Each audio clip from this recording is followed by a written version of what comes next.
Dobra, Kamil, to powiedz trochę o sobie, tak? Filipa już wszyscy znają, bo fajną prezentację powiedział, a ty tutaj siedzisz tak z boku, przyglądasz się, trochę tam na początku dopowiadałeś. Cześć wszystkim, bardzo fajnie, że tutaj wszyscy jesteście. Nazywam się Kamil Tarczyński i tak jak już właśnie Tomek wspomniał, reprezentuję agencję Have No Code. No jak sama nazwa wskazuje, zajmujemy się głównie tworzeniem aplikacji za pomocą no-code'u. Nasz główny stack technologiczny to właśnie Babel, dlatego no ja głównie będę tutaj mówił o Bablu, natomiast również pracujemy w Webflow, w Zano, we Flutterflow na razie mieliśmy drobne, powiedzmy, jakieś małe rzeczy tylko sobie robiliśmy, więc tutaj bardzo fajnie, że Karol jest z nami, bardzo fajnie, że jest Filip, który też, no tutaj 70 projektów to już naprawdę bardzo dużo zrealizowanych w Webflow, więc myślę, że będzie bardzo ciekawa dyskusja, no i co mogę więcej powiedzieć. Generalnie na rynku istniejemy już 3 lata prawie, w sierpniu nam stuknie, no to bliżej niż dalej. No i co? No i bardzo fajnie widzieć, że ten rynek się rozwija, że gdzieś to zainteresowanie rośnie. No i zobaczymy, co ciekawego nam z tej dyskusji wyniknie, bo myślę, że dużo ciekawego. Myślę, że tak. Myślę, że na pewno. No i poznajcie Karola. Tak jak wam mówiłem na początku, że ja musiałem tutaj prelegentów z podziemi wydobywać, to tak samo wydobyłem Karola. Karol na jednym z naszych, z kolei No Code Drinks się pojawił. Mieliśmy ochotę chwilkę porozmawiać. Polecam. Tak, natomiast no, Karol, powiedz troszeczkę o sobie, bo fajnie jakby Cię, tak, prawo w lewo, fajnie jakby Cię tutaj ludzie poznali, zanim zaczniemy naszą dyskusję. Także cześć wszystkim, jestem Karol Wasilewski. W internetach, w socjalach działam jako Karol Ghost. Jestem ekspertem Flutterflowa, oficjalnym, na co dzień freelancerem. Mam także tytuł Flutterflow Champion, ale o tym powiem potem, na koniec. Najpierw tak, historia mała, jak to się u mnie zaczęło z Flutterflowem, z no-codem. Zaczęło się mniej więcej 1,5 roku temu. Tworzyłem wtedy aplikację na ścianki spineczkowe i trochę przypadkiem znalazłem się dowiedziałem o no-codzie i pomyślałem, no, że to fajna, ciekawa opcja, żeby to przyspieszyć trochę ten proces tworzenia aplikacji. Zacząłem najpierw z Babelem działać, trochę się pobawiłem w nim, ale szukałem rozwiązań na aplikacje mobilne, więc szukałem dalej. Trafiłem na Flutterflowa, no i tu już właściwie od tego pierwszego wrażenia już Flutterflow mnie tak bardzo przekonał do siebie i już przy nim zostałem. I teraz co mnie przekonało w tym Flutterflowie? Pierwsza rzecz taka, że po prostu ten design UI jest takie no wpadł w oko po prostu. Kolejna rzecz teraz wypadło mi tu. Kolejna rzecz że trochę bardziej prostszy, przejrzysty ten taki plan, za co się płaci, za co się nie płaci. No w Bablu, jak najpierw poznałem, jeszcze w ogóle nie wiedziałem, co z czym się je. I były te workflow units, tak trochę nie wiedziałem, kiedy to przekroczę, kiedy nie przekroczę. A we Flutterflow po prostu rozpisane, jakby to masz w darmowym planie, tego nie masz w darmowym planie. Więc to jak dla mnie było znacznie bardziej zrozumiałe. Kolejną rzeczą jest to, że te custom code, customowe widgety można programować, wzbogacać do tego. To czego nie ma, to wzbogacać o kod z Fluttera. I co za tym idzie, możliwość eksportu kodu. Czyli, że możesz cały ten projekt Flutterflowa wyeksportować, jakby pobrać i masz projekt Fluttera. I co za tym idzie, jakby za tym eksportem, że sugestia, że ten kod należy jakby do Ciebie. Minęło trochę czasu, tą swoją pracę nad swoją aplikacją odpuściłem, ale Flutterflow pozostał. I zacząłem już coraz bardziej poważnie myśleć o tym freelancerstwie swoim. Pod tym kątem założyłem właśnie Twittera, żeby być widocznym w social mediach. Twittera mam od około roku, tam niecałe 600 obserwujących, więc nie jest to jakaś zawrotna liczba, ale no jestem tam widoczny, stałem się jakoś rozpoznawalny, no i nawet Tomek mnie tu zaprosił. jestem teraz tutaj z Wami, reprezentując Flutterflowa, więc chyba było warto zakładać. Idąc dalej, tutaj Tomek mnie prosił, żebym pokazał jakichś klientów, jakie aplikacje robiłem. Jest tutaj taki szybki przegląd. Projekt Social, aplikacja do tworzenia zamkniętych grup społecznościowych. Tego wideo. Czyli powiedzmy jest jakiś influencer, czy ktoś ma grupę tradingową i po prostu w zamkniętym gronie się dzielić tymi swoimi na przykład zagraniami. Na tym polega aplikacja. Tutaj jest najciekawszych rzeczy, co robiłem. To stworzyłem od zera cały moduł kursów. Jak ktoś kojarzy School, no to była mocno inspirowana Schoolem. Czyli wszystko tam user, admin, tworzenie modułów, kontentu, lekcji, uprawnienia dostępu, tego typu rzeczy. Kolejna apka Villainous, aplikacja do umawiania się na spotkania planszówkowe i na piwo. Czyli tworzenie po prostu tych spotkań, dołączanie do nich, czat między użytkownikami. Także powstał później marketplace na planszówki, gdzie można sprzedawać, kupować. Także zaczynamy wprowadzać tu elementy grywalizacji. I ostatnia apka z lokalnego wytwórka, czyli z Poznania, skąd przyjechałem, Reactor Bike, czyli wypożyczalnia rowerów elektrycznych i aplikacja po prostu do wypożyczeń. I w tej aplikacji byłem odpowiedzialny za podpięcie całych płatności na Stripe, czyli weryfikację użytkownika, podpięcie karty, mrożenie środków, odmrażanie środków, subskrypcje i wszystko, co z tym związane. Tutaj chciałem tak szybko przejść przez tych klientów, bo myślę, że kolejny slajd będzie trochę ciekawszy. Czyli tak jak wspomniałem na Flutterflow, może wiecie, może nie, pozwala tworzyć te customowe widgety, customowe rozwiązania i tym też się trochę zajmuję.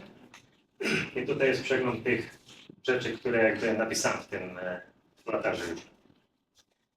I to jest idąc po kolei. Image cropper, czyli po prostu przecieranie tych zdjęć. Video trimmer, czyli skracanie długości wideo. Booking calendar, to cały ten kalendarz z tym, coś jak znamy lekarz po prostu, że zaklepywanie tych danych miejsc, slotów. Edytor zdjęć na wzór Instagrama, czyli filtry, nie filtry, tego typu rzeczy. Oraz te face mask, czyli robienie zdjęcia z tą nakładką na twarz, że na przykład do weryfikacji użytkownika. Już tutaj nie ma tego wylistowanego, ale stworzyłem jeszcze Flutterflow ma swój marketplace i tam mam custom widgeta, customowy video player, który jest na tym marketplace jednym z popularniejszych widgetów. Dobra, i tutaj co pokazałem, te widgety, to jakby chciałem zarysować, pokazać to, co robiłem w tym samym Flutterflowie, w tym edytorze. Ale tak jak wspomniałem, mam jeszcze Twittera, się udzielam na tych socjalach. Działam na Twitterze, na Facebooku, także na community forum Flutterflowa. Tam staram się dzielić, jakoś pomocnym ludziom, dzielić się tymi różnymi tam tips and tricks, różnymi hackami. I właśnie za tą aktywność dostałem na zeszłorocznej konferencji Flutterflowa dostałem tytuł Community Champion. Czyli to znaczy tyle, że byłem jedną z tych 5 osób tutaj, które miały największy wkład w pomoc tej społeczności całej. Dobra, i tak chciałem tutaj właśnie nakreślić, co robiłem zarówno od tej strony we Flutterflowie, jak i tutaj od tej strony na social mediach, żeby też pokazać, zarysować, że dosyć dobrze poznałem tę platformę, wgryzłem się w nią. Poznałem także ten zespół, który tworzy Flutterflowa, jakby znam i mniej więcej rozumiem ich filozofię. Mam nadzieję, że tutaj będę Wam w stanie dobrze przekazać tę wiedzę. Oddaję tutaj głos. Fajnie, wielkie dzięki za to przedstawienie. Tak, no, czyli mamy grono ekspertów, który bardzo dobrze zna te trzy technologie i chciałbym najpierw właśnie postawić taką tezę, że mówi się, że tak, Webflow to jest do stron www, Bubble do aplikacji webowych, a Flutter tylko do aplikacji mobilnych. No ale właśnie, czy to tak jest rzeczywiście? I to może zacznijmy od Filipa i tego pytania, którego nie pozwoliłem zadać, czyli pytania o WIST. WIST czy WIST? Nigdy nie wiem, jak to się czyta. Czyli takie rozszerzenie do Webflow, które ma pozwolić budować aplikacje na Webflow. Ale wy jednak poszliście w Bubble. Jak to wygląda z tym Webflow? Czy tylko strony, czy też aplikacje? Tak, jeżeli chodzi o czytanie, to wydaje mi się, że się czyta WIST, ale też tutaj 100% pewności nie mam. Dość ciężkie słowo, faktycznie. No i WIST jest nową, powiedzmy, rzeczą, która nie ma więcej niż, wydaje mi się, że 3 lata od początku tego produktu. Natomiast, no powiedzmy, gdzieś od roku został przejęty przez taką agencję, która mocno rozwija community. Taka największa agencja, która dużo dla community dowozi. Przed tym WIST dawał i dalej daje dużo możliwości konfiguracji backendu. Natomiast jest na bardzo wczesnym etapie jeszcze. Jest na etapie, gdzie ludzie, którzy wiedzą jak tam klikać, są w stanie zrobić dużo rzeczy. Natomiast większość ludzi nie jest na tym poziomie, na którym by mogła tego używać. WIST, jak rozumiem, on daje nam taki backend do Webflow, który jeszcze możemy połączyć sobie z bazą danych, na przykład z Zano, tak? Dokładnie. WIST to jest konektor, można by nazwać, między frontendem webflowowym, nie bazą danych webflowową, tylko samym frontendem, a jakąś bazą zewnętrzną. To może być Zano, to może być Airtable, czy jakiś customowy SQL chociażby. Więc teoretycznie da się w nim zbudować bardzo dużo. Natomiast no, z mojego doświadczenia, no to osoby, które są w stanie używać WIST, są też w stanie osiągnąć to samo w innych narzędziach, czy to w Make'u, czy w customowych callach, czy w jakichś tam innych sposobach. No i z moich doświadczeń da się zbudować proste rzeczy, przy cięższych rzeczach pojawiają się problemy. Jednym z takich problemów, który był dość problematyczny dla nas, to było zaciąganie zdjęć. Nie, jakby wszystko działo dobrze z tekstami, ale jak już przechodziły inne pliki, inne formaty, no to było trochę więcej skomplikowania. I teraz to by nie był duży problem. Jakby nie to, że sam WIST jest na dość wczesnym etapie i brakuje materiału do nauki. Nie, jakby wyjście z tego etapu innowatorów, który wspominałem wcześniej, do early adaptersów, wiąże się z tym, że jest dużo tutoriali, jest dużo case'ów, jak coś zrobić. Czyli osoby, które jeszcze tej wiedzy nie do końca mają, są w stanie się tego nauczyć. No i tego na ten moment jeszcze brakowało. Jak my to testowaliśmy, natomiast no, ja liczę, że ta agencja, która przyjęła to rozwiązanie, będzie w stanie dużo dowieść wartości, nauczyć rynek, edukować, co już robili wielokrotnie z innymi produktami, więc raczej będzie to szło w stronę popularyzacji tej technologii. Dobra, no a jeszcze chciałem też nawiązać do tematu związanego z tą łatwością użycia, no bo ty mówiłeś, że miałeś zdarzenie z Bubble na samym początku i potem cię, no jakby nie zachęciło cię to, też poszedłeś w stronę Flutterflow. Ja powiem szczerze, że jak zaczynałem z Bubblem na samym początku, to też zacząłem coś w nim robić i potem go na 3 miesiące porzuciłem, bo stwierdziłem, że w tym się nic nie da zrobić, jest takie trudne, tak? A ty, Kamil, jak wyglądały te twoje początki z technologią? Ty się wywodzisz ze świata też takiego trochę korpo, pracowałeś dużo na narzędziach Microsoftu i jak wyglądała twoja droga, jak trafiliście do Bubble'a? No do Bubble'a trafiłem właśnie, tak jak mówisz, ja pracowałem w konsultingu, pracowałem w korpo, pracowałem głównie właśnie, doradzałem klientom na temat tego, jak migrować do całej chmury, do chmury Microsoftu, jeżeli mamy być specyficzni. I tam, jak zapewne niektórzy z Was wiedzą, pojawił się niedawno, no dużo, już w sumie dobrych parę lat temu, pojawił się taki produkt jak Power Platform. No i Power Platform to właśnie jest taki Microsoftowy no-code, gdzie mamy właśnie Power Automate, czyli takiego make'a, tylko właśnie dla korporacji, które mogą używać go wewnętrznie właśnie w środowisku samego Office'a, jak również Power Appsy, czyli znowu takie internalowe aplikacje, których nie możemy budować jako SaaS, tylko one mają służyć do obsługi tam procesów wewnętrznych, na przykład, nie wiem, urlopów czy tego typu rzeczy. No więc ja zajmowałem się tego typu rzeczami, więc dla mnie, jak poznałem, kiedy oczywiście jak każdy, kto siedzi gdzieś tam w IT, chciałem zbudować własnego unicorna, tak, własny startup. Zacząłem szukać takiego narzędzia, które właśnie pozwoliłby mi na zbudowanie SaaS-u, czyli no, czegoś, co możemy oferować bardzo szerokiej publiczności. No bo w Power Appsach to raczej jest wykluczone, tak? Jest całkowicie wykluczone, no bo to działa tylko i wyłącznie w obrębie Office 365, co jest jakimś tam zamkniętym środowiskiem, niedostępnym z zewnątrz totalnie. Trafiłem na jakieś różne toole, trafiłem w końcu na Babla. No, dla mnie to narzędzie było takie... Na początku ono było rzeczywiście toporne, bo ja jeszcze z Babla zacząłem korzystać, kiedy on miał jeszcze ten stary silnik, gdzie wszystkie elementy umieszczaliśmy na tak zwanym absolucie, czyli jeżeli element umieściliście w tym miejscu, to on był w tym miejscu, to nie było jakby RWD, tam to w ogóle nie działało, RWD to trzeba było robić straszną magię, żeby to się jakkolwiek skalowało i tak dalej. Natomiast ja się w tym całkiem odnajdywałem, no bo te systemy Microsoftu też jeszcze wtedy były toporne, więc jak już tam siedziałem w tym, no to trafiłem na inne toporne narzędzie. Tak, bo jak tam... przechodzisz z jednego topornego do Tak. drugiego toporne, to jest łatwiej. To było mniej toporne, tak? jak Dokładnie, to zmienisz. było całkiem takie user-friendly dla mnie, nie? To powiedziałem, okej, spoko, rozumiem, tam oni jeszcze mieli jakiś system onboardingowy, gdzie pokazywały, okej, tu masz to, tu masz to, tu masz to. Okej, dobra, to sobie przenoszę te elementy. No wtedy właśnie najwięcej zabawy było z tą całą responsywnością, bo to można było się powiesić po prostu. No.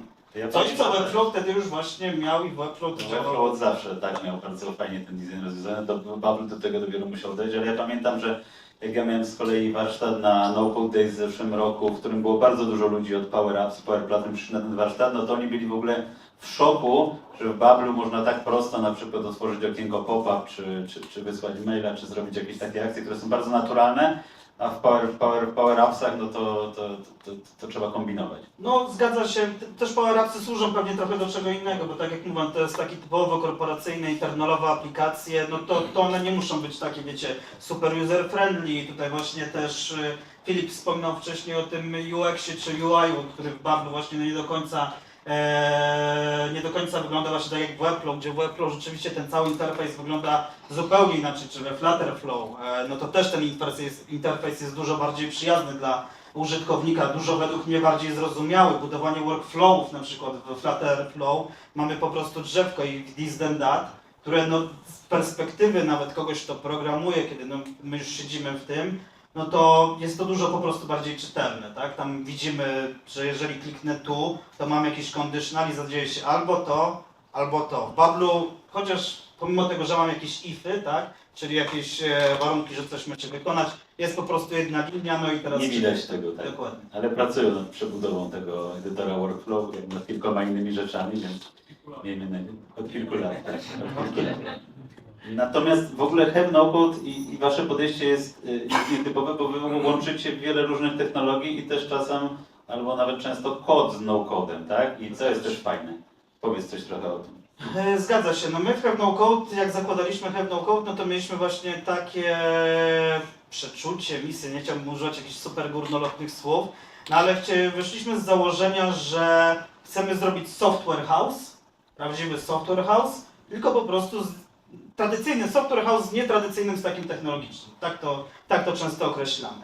Więc my w Have No Code zatrudniamy praktycznie tylko i wyłącznie programistów, ludzi, którzy mają doświadczenie w programowaniu, którzy mają jakieś języki programowania w zanadrzu, którzy już mają x lat doświadczenia w programowaniu, no bo jednak też celujemy w nie tworzenie właśnie samych stricte bardzo małych projektów MVP, tylko gdzieś na budowaniu bardziej kompleksowych aplikacji. Jeżeli chcemy tworzyć bardziej kompleksowe aplikacje, no to w tym momencie też już potrzebujemy mieć jakąś wiedzę inżynierską, tak? Ten software engineering nie bez powodu się tak nazywa, no bo gdzieś musimy mieć pojęcie o infrastrukturze, o tym, jak powinna wyglądać baza danych, z czego wynika performance, dlaczego pewne elementy zachowują się tak, a nie inaczej, czym jest asynchroniczność, synchroniczność i tak dalej, wszystkie integracje. Więc zgubiłem wątek. A jak sobie radzicie z przekonaniem tych właśnie programistów, żeby oni się no, zainteresowali no-codem? No bo część programistów ma w ogóle takie postrzeganie, Nie chcę tykać. nie chce tykać właśnie, że to jest w ogóle złe, że to jest paskudne. Ale jak ktoś obserwuje mojego LinkedIna, jeśli nie, to zapraszam, bo wklejam tam dużo rzeczy związanych z no-codem, to jest kilka osób, które pod każdym postem związanym z no-codem obojętnie co by to było, wpisuje, że to jest do dupy, bo tylko kod, tak? No i jak wy sobie z tym radzicie, tak? Jakie jest podejście tych programistów? Bo to jest też ciekawy wątek. Tak, no słuchaj, malkontenci znajdą się zawsze i wszędzie, nie? Jakby malkontenci istnieli od zawsze, twardogłowi również i takich ludzi nie przekonasz. Natomiast wydaje mi się, że de facto takich ludzi jest mniejszość, nawet jeżeli bierzemy pod uwagę polski rynek programistów, który jest bardzo bogaty. I o dziwo, to seniorzy bardzo często są dużo bardziej przekonani do no-code'u niż juniorzy. Bo już mają dość kodowania. Bo mają dość kodowania, bo wiesz, bo znowu ktoś im każe po raz setny programować panel logowania. No wiesz, źle można, nie? Jakby to nie jest zadanie już dla seniora, im się nie chce, oni rozumieją wartość no-code'u, że to po pierwsze nie zabierze im pracy, bo no, to jest chyba najczęściej powtarzany argument, że no-code ma zabrać pracę programistom. To jest jakby za przeproszeniem bullshit, nie? No, a drugi jest taki, że w no-codzie się nie da czegoś zrobić, bo to jest ograniczone. Tak, no i to są ludzie, którzy zatrzymali się, wiesz, na jakimś tam etapie rozwoju, w jakichś tam technologiach i oni też nowszych frameworków też nie tykają, bo po co, to jest za nowe, tego się nie da, wiesz, malkontenci. Natomiast właśnie seniorzy są dużo częściej do tego przekonani, jakby ciekawi tego, bo rozumieją wartość, że okej, jakby 3/4 aplikacji, czy nawet 90% aplikacji jest powtarzalna, nie? To jest listing, to jest jakiś CRUD, to jest panel logowania, a wartość samej aplikacji, czy właśnie kodowania, tkwi w jakiejś małej funkcjonalności, która rzeczywiście jest bardzo specyficzna, która jest niepowtarzalna, którą i tak trzeba gdzieś na zewnątrz wyrzucić i po prostu połączyć z aplikacją. Nie? Cała reszta, zarządzanie z profilem użytkownika czy coś, no to są rzeczy powtarzalne. Juniorzy się tego boją, z mojego punktu widzenia, chociaż też pojawia się dużo więcej teraz osób, które po prostu widzą w tym wartość taką stricte biznesową, że chcą w to iść, no bo to daje jakąś wartość, nie muszą jakby właśnie uczyć się takich podstaw, które też mają szokolowane. No ale u juniorów za to pojawia się obawa, że to zabierze im pracę i tak dalej. No ale znowu, jak nie będzie juniorów, to nie będzie seniorów i koło się zamyka. Tak. No dobra, to wróćmy teraz do tego pytania. Czy to jest tak, że Flutter Flow jest tylko do mobile? Karol, jak to wygląda? No bo jakby to jest oparte o Fluttera, który jakby powstał dla mobile first, tak? I czy we Flutter Flow, no, moje postrzeganie Flutter Flow jest takie, że to w zasadzie tylko aplikacje mobilne. Ogólnie tutaj też się pytałem Filipa o to, bo właśnie mówi, że tam się odbił od Flutterflowa. I ogólnie Flutterflow jakby już na tym etapie oferuje jakby na każdą platformę, żeby robić, czyli mobile, web, także i desktopowe. Ale no, na pewno fokus jest właśnie mobile first, ze względu na ten temat, co mówiłeś, bo po prostu Flutter jest jako mobile first. I z tego też względu ten web jest taki trochę gorszy, że tak powiem, jest bardziej ograniczony. Ostatnio, stosunkowo niedawno się dowiedziałem, czy to w ogóle jakieś dziwne tam decyzje były w samym tym developmencie Fluttera, że oni po prostu z jakiegoś dziwnego powodu nie chcieli tam zrobić wsparcia i teraz za to wszyscy płacą cenę, po prostu, że ten web jest ograniczony. Ale jednocześnie, jeśli chodzi o te aplikacje desktopowe, jak to wygląda, wiem, że są możliwe, ale szczerze nie robiłem, jeszcze nie miałem okazji, więc nie wiem, jak to tam wygląda z tym, co się da, czego się nie da. Ale to nie jest tak, że Flutter Flow i ludzie z Flutter Flow też chcą w tym kierunku tych aplikacji desktopowych iść, czy to jest tak, że raczej tylko zatrzymują się na mobile? To jest... Znaczy w samym Flutter Flow, no to mamy takie tam okienko tych ustawień, jakby na jakie platformy chcemy zrobić nasze aplikacje. No i mamy tam, wiadomo, Android, iOS i po prostu to jest na zasadzie checkboxu. Włączamy checkbox na web, mamy web. Włączamy checkbox na desktop i powinniśmy mieć desktop. Bez żadnej tam jakiejś znacznie większej konfiguracji, to powinno być takie out of the box. No ale to trochę wygląda jak aplikacja mobilna, czy jakaś tabletowa włożona w desktop, nie? Ogólnie tak.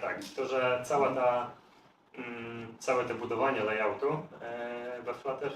we Flutterflow, ale także i we Flutterze, właściwie z Fluttera to wynika, się opiera na tym responsywnym i takim mobile first podejściu, czyli najpierw kolumnę, górę na dół, potem te rows z lewej do prawej, tak, czyli od góry na dół, od lewej do prawej. No i teraz jeśli chodzi o te tworzenie jakichś desktopowych dashboardów czy czegoś, czy na web, to po prostu jakby sposób budowania jest taki sam, no tylko wiadomo, że trochę inaczej to kolejne zrobimy. To nie będzie wszystko jakby w jednej kolumnie, tylko powiedzmy podzielimy to na 2 albo 3. No i tak też budowaliśmy te dashboardy. Jakby ogólnie ta zasada jest ta sama, tylko z tymi samymi narzędziami troszkę inaczej tam pozmienić. Ewentualnie jest też jeszcze taka opcja, co też raz robiliśmy, że to jest jakby ta zaleta Flutterflowa, że zbudujesz ten layout teraz, no i on będzie jakby na każdej tej platformie od razu responsywny i dobrze wyglądać. Ale jest to ograniczenie, tak jak mówisz, że to co zrobisz pod web, może nie wyglądać dobrze na desktopie. No to są jeszcze opcje tam, dodali responsywności, że na przykład dany widget, powiedzmy dana kolumna czy dana lista się wyświetla tylko na widoku mobilnym. Tam w zależności od szerokości ekranu. Więc po prostu robiliśmy tak, że dla widoku mobilnego robimy listę, a dla desktopa, dla web robimy po prostu tam siatkę na przykład. No bo to, o czym na przykład Ty mówiłeś, Filip, w swojej prezentacji, że Webflow jest na kursie kolizyjnym z Bubble'a, ale to tak naprawdę tych technologii jest dużo więcej, nie? Jakby Flutterflow jest jedną z nich, ale to nie jest tylko tak, że Bubble i Webflow walczą o ten kawałek tortu. Natomiast jeżeli chodzi o ten sposób projektowania i łatwość projektowania, to Webflow ma tą zaletę, że jest strasznie dużo ludzi i agencji, które wiedzą, jak zrobić ładne layouty w Webflow, prawda? Problem są na kursie kolizyjnym i wydaje mi się, że z Flutterem nie są. I to wynika głównie z faktu, że są dwie różne technologie. Flutterflow jest oparty na Flutterze i z Flutterflow najłatwiej będzie korzystać Flutter deweloperom. Webflow jest na HTML-u, CSS-ie, JavaScriptie. Nawet na tego JavaScripta można w moment wyrzucić. Co jest blisko tego, co robi Bubble, mimo że jest customowo zbudowany. Natomiast jeżeli chodzi o ten kurs kolizyjny, to bardziej chodzi o to, jakie te zespoły mają ambicje. To nie, i że dążą plus minus w tym samym kierunku. Czyli Webflow chce się stawać bardziej powerful, Bubble chce się stawać bardziej zoptymalizowany. I to jest dla mnie najważniejsze. Natomiast Flutterflow wydaje mi się, że jest na nieco innym kursie. Natomiast teraz ja mam pytanie do Fluttera. Na ile sam Flutterflow jest w stanie wyznaczyć sobie drogę, a na ile wyznacza ją Flutter? To jest rzecz, która mnie bardzo interesuje. No tak, to jest ta kwestia, że jakby Flutterflow może tyle, ile może Flutter. Więc to jest na pewno ograniczone. Tworzył jakieś tam własne rozwiązania, integracje, ale no, są ograniczeni tym językiem. Z drugiej strony często, jeżeli coś jest dodane do Fluttera, to jest ten plus, że jak coś jest już we Flutterze, to oni to bardzo szybko potrafią jakby dodać, zaimplementować ze względu na to właśnie łatwość integracji. Tym takim najbardziej podstawowym przykładem jest to, nie wiem, jeżeli działaliście we Flutterflow, no to tam jakby oni wręcz wpychają nas, żeby korzystać z tego Firebase'a. I to właśnie wynika z tego, że we Flutterze podpięcie się apką Fluttera do Firebase'a to jest dosłownie, nie wiem, 1-2 linijki, a do jakiegokolwiek innego backendu, Subabase'a czegoś, to jest już znacznie więcej pisania, bo po prostu Firebase jest jakby już natywnie zintegrowany. Idąc dalej z tym, to ostatnio taki był przykład właśnie, że tam wyszło te Google, te Gemini, czy jak to tam zmieniali już parę razy tą nazwę swoją, trudno się połapać. No ale wyszło to i zrobili implementację tego na Fluttera właśnie. I to powiedzmy wyszło w poniedziałek, tak to słyszałem. I w piątek była aktualizacja Flutterflowa i dosłownie, nie wiem, w piątek już to było na Flutterflow zrobili, bo stwierdzili, że w sumie to jest we Flutterze zrobione, więc mogą, nie? Bo czemu nie? Więc tak. Mógłbym jedną rzecz dodać? Bo tutaj właśnie Tomek zadałeś pytanie takie ogólne i Ty, Filipie, właśnie czy coś da się zrobić na tej platformie i jak te platformy, czy one idą właśnie na ten kurs kolizyjny. Tutaj też właśnie w prezentacji Filipa było jedno zdanie, w którym ja się absolutnie zgadzam w 100%, czyli to, żeby do każdego projektu dobrać odpowiednie narzędzie. Bo to, że coś da się zrobić, to jest jedno. Bo da się. No, w Bablu możemy zbudować aplikację mobilną PWA. Jej działanie będzie zastanawiające, tak? Nie będzie to tak dobrze działało jak właśnie aplikacja mobilna, natywna aplikacja mobilna stworzona za pomocą Fluttera. W Bablu da się zrobić stronę www. Nie będzie ona miała takiego performance'u, nie będzie ona tak dobrze działała jak strona www postawiona w Webflow. W Webflow również da się zrobić jakąś aplikację mobilną, nie mobilną, tylko webową. No ale znowu, przez te ograniczenia właśnie na przykład ilości kodu, który możemy tam dodać, backendu, czy nawet ograniczenia infrastrukturalne Webflow, które nam daje, że na przykład nie możemy mieć więcej odwiedzin niż w danym planie, no powodują, że nie zawsze po prostu warto jakieś rozwiązanie brać, no bo tutaj znowu w Flutterze też da się zrobić i desktop, i mobilkę, no ale jednak Flutter służy do budowania tej natywnych aplikacji. Nie? Słyszałem, nie wiem, Karolu, ty pewnie będziesz dużo lepiej wiedział, przez to, że Flutter sam w sobie jest jakimś tam translatorem, tak, który ma właśnie ten język Fluttera przekładać na jakieś języki natywne dla danej platformy, że na przykład wtedy te aplikacje webowe działają po prostu dużo wolniej, no bo oni jeszcze mają z tym problem, bo jest to gdzieś tam w fazie bety. No tak, jeśli chodzi o te webowe, mniej więcej tak to wygląda. Z tego co wiem, to nie jest to jakby jedyny ten problem z tym, ale z tego wynika, z tego co się orientuję, z tego wynika ta największa bolączka web, czyli to, że jak odpalasz aplikację webową na Flutterflow, no to odpalasz i powiedzmy przez 3 sekundy jakby nic się nie dzieje. I to jest ta największa bolączka, ten największy problem, mankament i on wynika, jak bo się pytałem o to zespołu Flutterflow, to też wykręcali, że to chyba nie jest tak długo czy coś, to dobra, kurde, sam sprawdzę. No i jak to prześledziłem po prostu tam network i tak dalej, no to wyszło tak, że jednoznacznie to wynika z tego, że ten silnik Fluttera się ładuje. Więc tak, no jest to ta kwestia. Jeśli chodzi o te, z tego co wiem, no nie jest to jedyna kwestia, bo tak jak mówię, tam widziałem jakieś te różne dyskusje i tak dalej, że po prostu sami deweloperzy Fluttera spoza tej firmy chcieli jakby wziąć trochę sprawy we własne ręce, no i tam jakieś tam organizacyjne problemy wynikały, no ale to już tego aż tak się nie dowiemy. No, a też jeśli chodzi o tego weba, no bo właśnie tak może dodam, bo panuje to przekonanie właśnie, że to jakby Flutterflow pod web to w ogóle nie skreślić. No, jest ten główny problem, co powiedziałem, że te pierwsze długie ładowania, ale poza tym uważam, że poza tym największym mankamentem, no to, że to całkiem się sprawdza.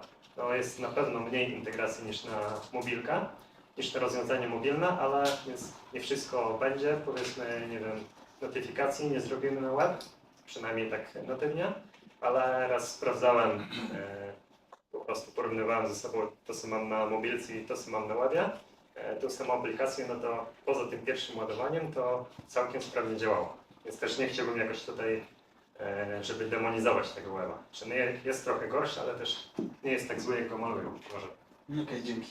Dla mnie główną zaletą Babla jest to, że jeżeli włączymy Babla i już przebrniemy przez to, jak go używać, co nie jest wcale takie trudne, no bo są te tutoriale, nawet pokazują tu kliknij, tu kliknij, tu kliknij, jak małpa jesteś w stanie sobie wyklikać i potem może nie do końca wiesz dlaczego, ale coś tam odpaliłeś, tak?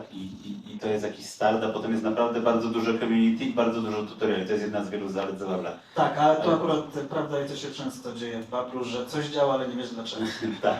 Natomiast tą główną zaletą Babla z mojej perspektywy było to, że to jest wszystko w jednym. Że ja po prostu wchodzę do Babla i nie muszę się zastanawiać, żeby dołączyć do niego jakąś bazę danych, żeby dopiąć do niego jakąś integrację, że to jest frontend, muszę dopiąć do niego jakiś backend, bo ja się na tym w ogóle nie muszę znać. W ogóle wiele osób, które działa z Bablem, działa na Bablu, w ogóle nie wie, co to jest baza danych. Nie wiem, czy sobie zdajecie sprawę, nie wiedzą, bo tam w Bablu nie ma takiej nazwy, nie ma czegoś takiego jak database, tak? I ludzie nie wiedzą, co to jest baza danych, wiedzą, że to się nazywa tak jak w Bablu. I to jest, według mnie, no, jest to bardzo dużą zaletą Babla i też oni w ten sposób się pozycjonują, że to jest full stack development platform, którą można rozszerzać, ale w zasadzie chcą, żeby wszystko było w jednym. Tak, i to jest według mnie ich zaleta, ale też jednocześnie wada, bo początkujący deweloperzy, którzy zaczynają właśnie swoją przygodę z Babelem, nie rozumieją właśnie tego, jak działa frontend, jak działa backend. Dla nich to jest jakby jedno i to samo. Jeżeli tworzymy jakiś workflow na frontendzie, to bardzo często spotykam się z tym, że ludzie nie wiedzą, że to jest potencjalny jakiś security breach, bo tam wywalają jakieś dane, bo nie wiedzą tego, że to się dzieje po prostu na frontendzie, jest to widoczne bezpośrednio w kodzie. Tak samo bardzo często projektowane są przez to właśnie, że mamy taki teoretycznie full stack. Wydaje nam się, że to się dzieje gdzieś indziej, tak naprawdę dzieje się to na froncie. No to przez to też później pojawiają się problemy z tym, że jakiś workflow się nie dokończył, bo nie przewidzieliśmy tego, że zanim ten workflow się dokończy, to użytkownik może już pójść gdzieś indziej i de facto workflow zostanie przerwany. Bo Babel nie będzie wtedy czekał na jego wykonanie, więc ja uważam, że to jest jednocześnie zaleta, ale jednocześnie wada, no bo trzeba po prostu się tego nauczyć i dowiedzieć, wejść gdzieś głębiej, zderzyć się z tym, że ten błąd się prędzej czy później przez to pojawi. Tak, no z perspektywy pracy w agencji, pracy na bardzo bardziej złożonych projektach to tak, natomiast z perspektywy osoby, która ma w głowie jakąś ideę i chce sobie ją uruchomić, chce sobie uruchomić ten projekt, który wcale pod spodem nie musi być skomplikowany, to według mnie to jest właśnie duża zaleta i ta osoba może właśnie nie wiedzieć, co to jest baza danych, co to jest front, co to jest backend, po prostu chce coś uruchomić, dać to ludziom, zobaczyć, czy ten jej pomysł ma sens. I takie właśnie otwarcie tego programowania, tworzenia, dajemy ludziom w ręce możliwość tworzenia, wizualizowania swoich pomysłów i tworzenia z tego aplikacji. Według mnie to jest właśnie bardzo duża zaleta. Z punktu widzenia pracy w agencji może mniej, natomiast z punktu widzenia...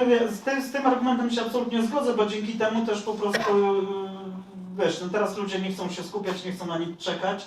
Babel efekty widać praktycznie natychmiastowo. Jeżeli widać je natychmiastowo, to ludzie, wiesz, dostają tą nagrodę słynną, nie, w swojej głowie, że super zrobiłem, działa, idą z tym dalej, dzięki temu też pewnie dużo chętniej się uczą. Ostatnio miałem też taką rozmowę, która niedługo się pojawi na YouTubie przeprogramowanych, gdzie właśnie mówiliśmy o tym. Według mnie no, Babel, jeżeli ktoś chce w ogóle startować z nauką programowania, żeby tworzyć aplikacje, no to platformy naukowe są świetnym początkiem startu, bo żeby zacząć programować tak, żeby widzieć z tego jakieś efekty, trzeba dużo więcej czasu niż w no-codzie. Przez co ludzie tracą, wiesz, zapał, bo kurczę, no tyle żmudnej pracy, a jeszcze nic nie potrafię i tak dalej.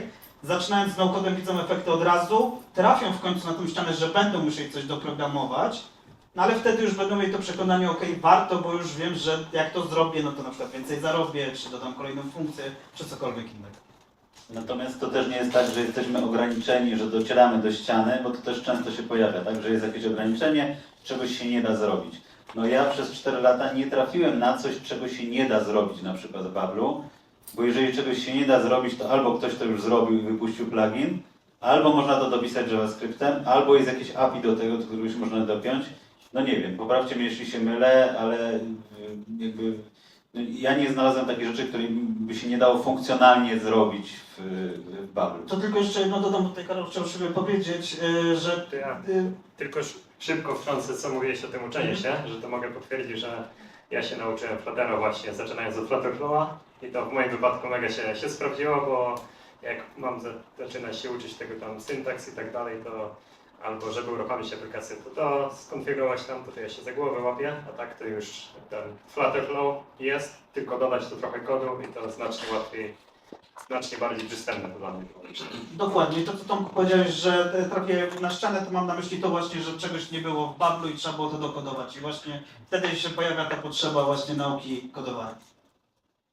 Ja tylko chcę dodać, że chyba ogólnie w programowaniu, w software developmencie tak jest, no nie, że nie ma żadnych ścian. Jedyną ścianą no to jest budżet i czas. No nie, i wszystko tak naprawdę da się zbudować i ograniczają nas w sumie 3 rzeczy. Budżet, czas i nasze umiejętności.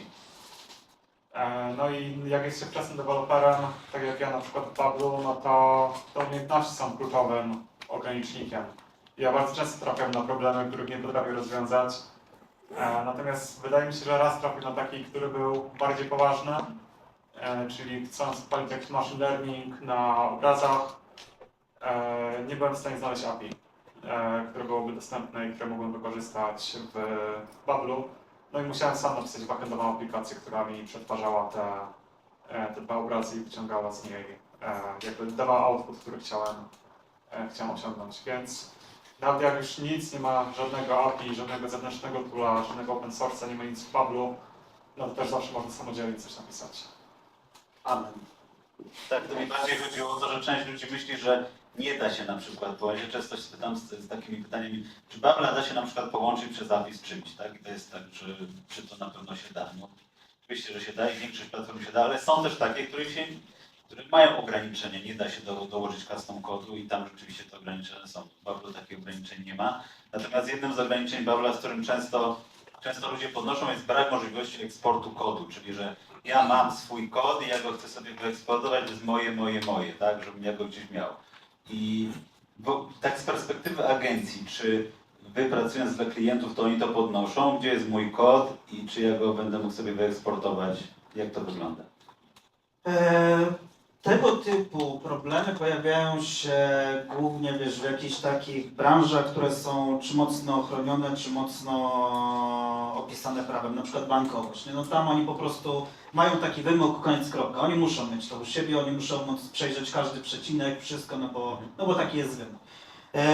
Natomiast coraz częściej, na szczęście, czy startupy, czy większe organizacje zaczynają rozumieć to, że ten kod tak naprawdę nie jest im do niczego potrzebny, bo też no-codu przeważnie nie wykorzystują do, wiesz, korowych rzeczy, bo te korowe rzeczy oni już mają zbudowane, wiesz, to już firmy tam działają, mają swój świetny zespół deweloperski, który buduje to x lat i oni nie potrzebują za pomocą no-codu budować swojego cora od nowa, nie na tym to polega, tylko chcą gdzieś tam zbudować sobie jakieś poboczne systemy, wewnętrzne systemy, jakieś nowe pomysły walidować i jakby biznes całkowicie zaczyna rozumieć to, że po co mi ten kod, nie? Nadal mam własność tego, oczywiście platforma nie jest moja, ten kod pod spodem nie jest mój, no ale pomysł jest mój, należy do mnie. I jakby bardzo często też zaczyna trafiać po prostu argument, że hej, słuchajcie, no ten kod nie jest wam teraz potrzebny, a jak rzeczywiście się pojawi, o ile w ogóle się pojawi etap rozwoju firmy na takim etapie, że będziecie musieli przejść na kod, no to tylko trzymamy kciuki, żeby tak się stało, no bo to znaczy, że wiesz, biznes poszedł,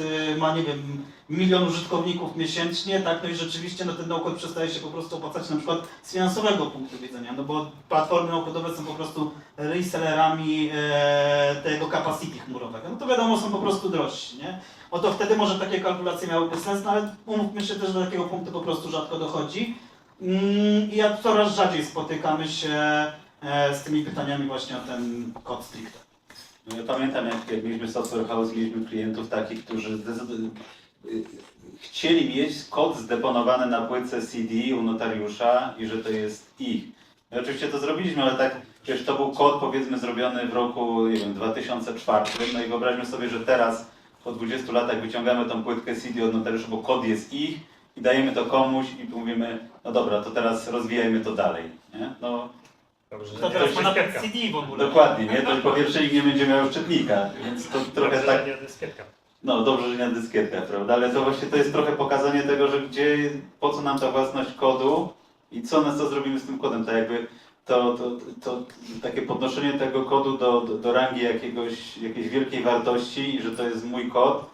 Ale prawda też jest taka, że nawet jeżeli tworzymy coś rzeczywiście w kodzie i tworzy to jakaś agencja software'owa, to jest trochę tak jak z budowlańcami, no bo Software House to trochę jak firmy budowlane, tak?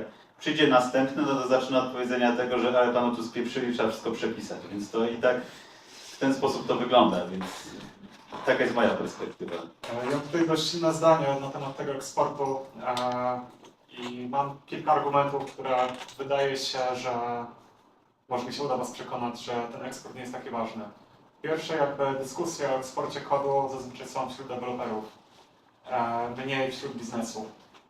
To jest pierwsza rzecz. Deweloperzy pracują nad kodem. To jest dla nich główna wartość, którą osiągają. Natomiast wartość firmy, wartość biznesu leży gdzie indziej.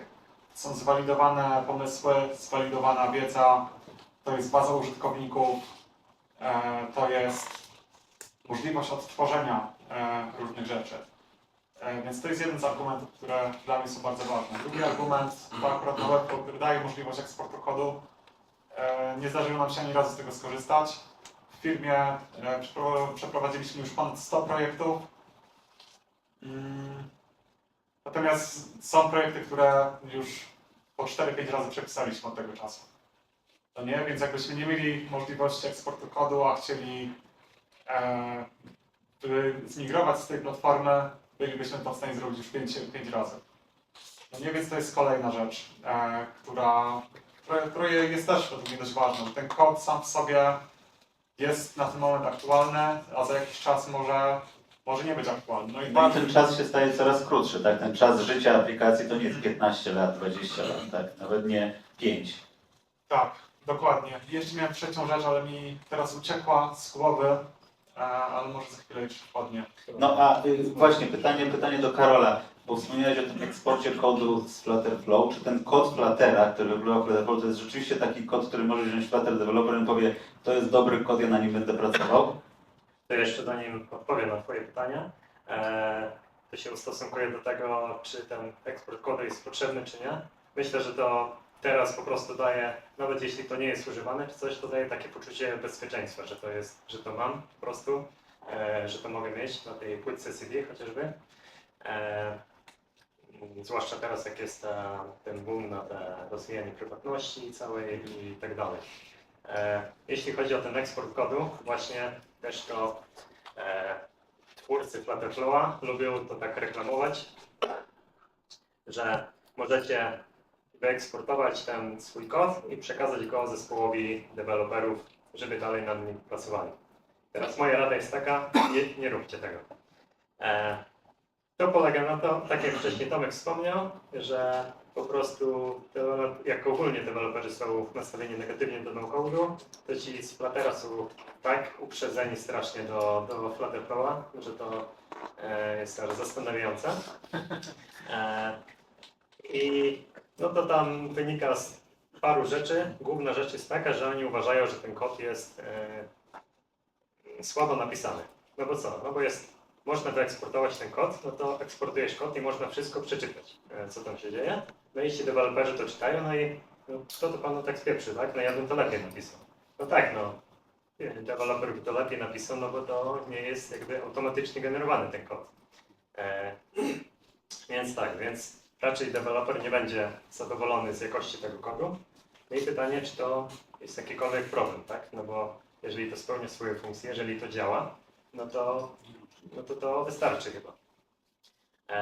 Fajnie to określił właśnie znajomy z Twittera, deweloper Fluttera, który wyjątkowo nie jest uprzedzony do Flutterflowa. I on mówił, że mu najpierw też był uprzedzony, ale właśnie w zmianie tej mentalności pomogła mu taka zmiana trochę myślenia, że wcześniej patrzyłem na ten kod jako właśnie deweloper, jakbym sam to napisał i porównywałem ze swoim, a tak zacząłem patrzeć na Flutterflowa jako na to, że ja jestem jakby kierownikiem, menedżerem projektu, a Flutterflow jest moim tym zespołem programistów. No i po prostu nie wiem, co oni zrobią, ale ufam, że zrobią to dobrze. No i pod tym kątem, no to uważam, że to się jakby sprawdza. Tyle jeśli chodzi o te takie, jak ten kod wygląda. I teraz właśnie pytanie, czy ten kod właśnie, eksport tego kodu się w ogóle może przydawać jeszcze we Flutterflow. Tutaj to są raczej rzadkie case'y, ale może to być naprawdę przydatne, no bo właśnie ten Flutterflow pozwala tworzyć te customowe rozwiązania, custom code.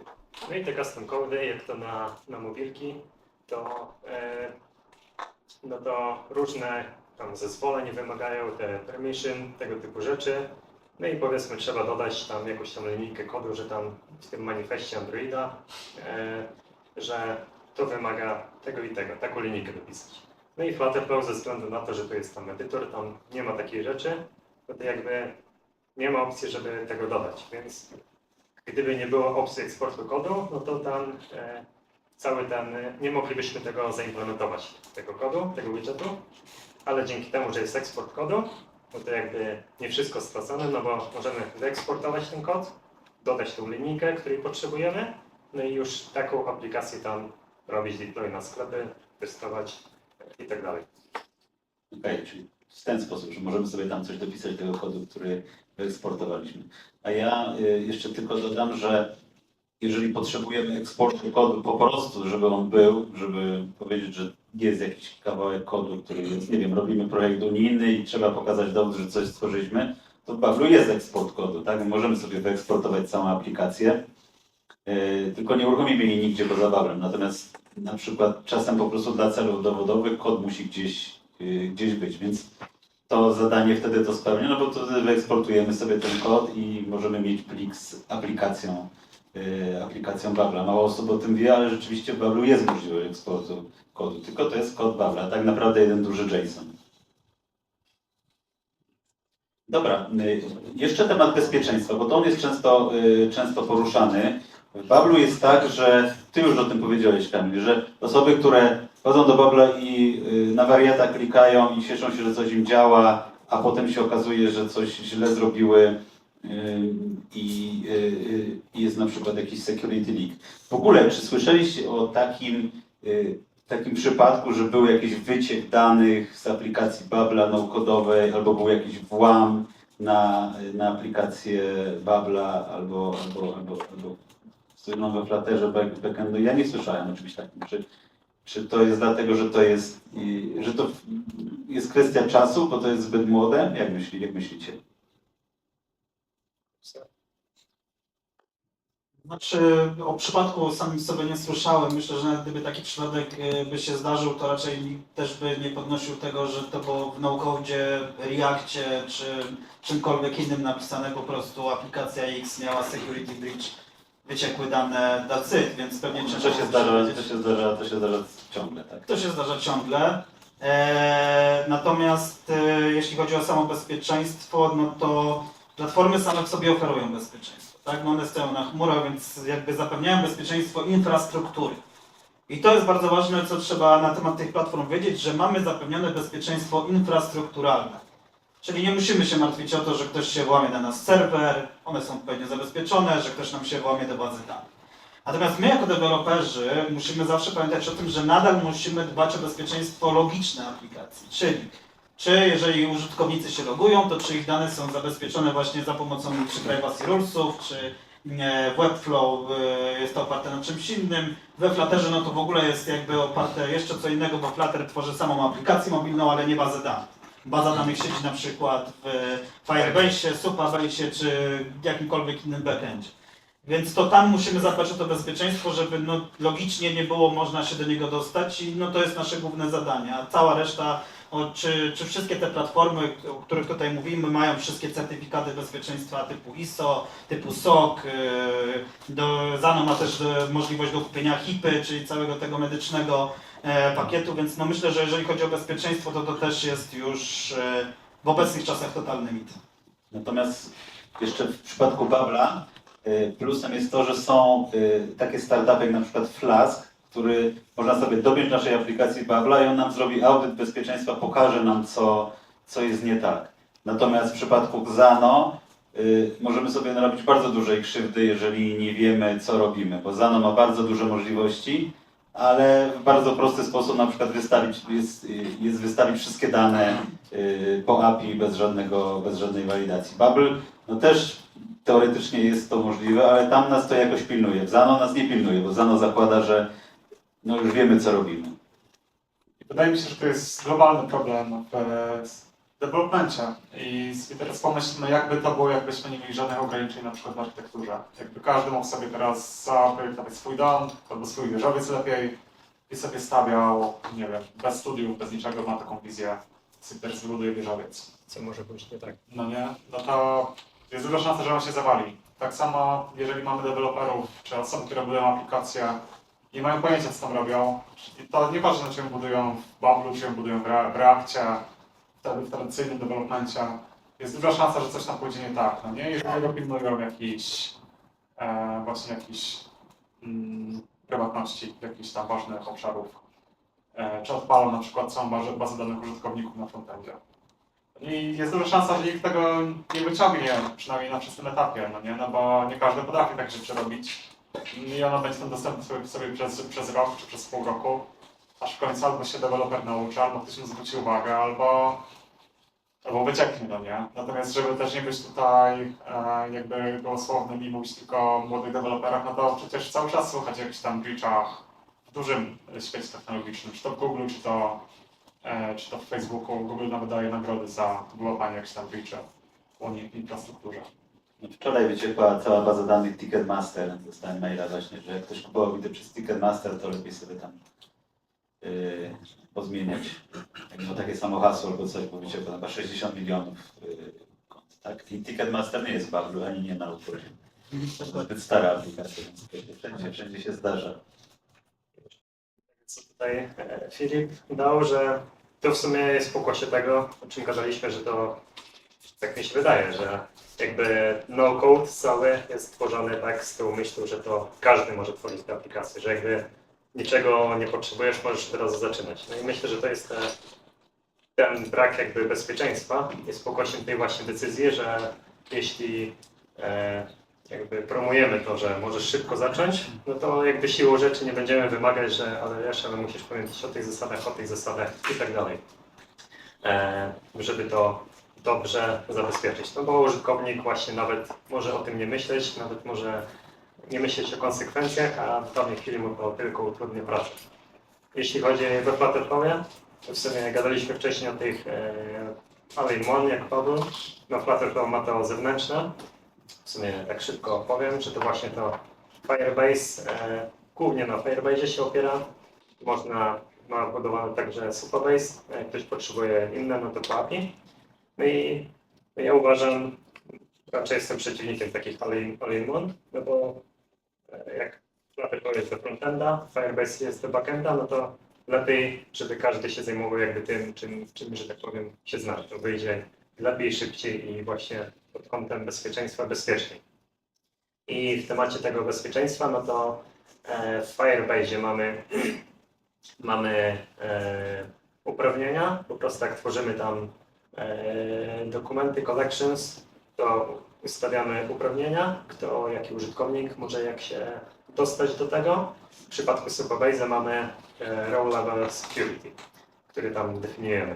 No i pracując z klientami też niejednokrotnie się spotkałem, że tworzymy tą aplikację, robimy, no i przydałoby się od razu właśnie ustawić w przypadku Supabase te Row Level Security, żeby to od razu było bezpieczne, ale że w danej chwili to przeszkadza w pracy i że to blokuje coś, no to wyłączą i potem już się tak wszyscy i się pojawia ten komunikat, tak, że uwaga, ten twój Row Level Security jest wyłączony, ale już Że on wisi cały czas, to Tak. już nikt na niego nie patrzy. tak, już po prostu wszyscy to nawet... A jaja dodali już. A jaje można pisać. Tak, można AI pisać.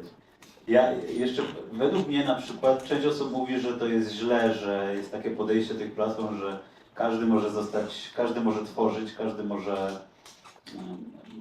może już teraz tworzyć swoje rozwiązania dzięki nauce. Według mnie to jest właśnie dobrze, bo oczywiście przy zaawansowanych rozwiązaniach to nie jest tak, że każdy może napisać jakąś super skomplikowaną aplikację, która wymaga wysokiej wiedzy architektonicznej, ale każdy może rzeczywiście zrealizować swój pomysł.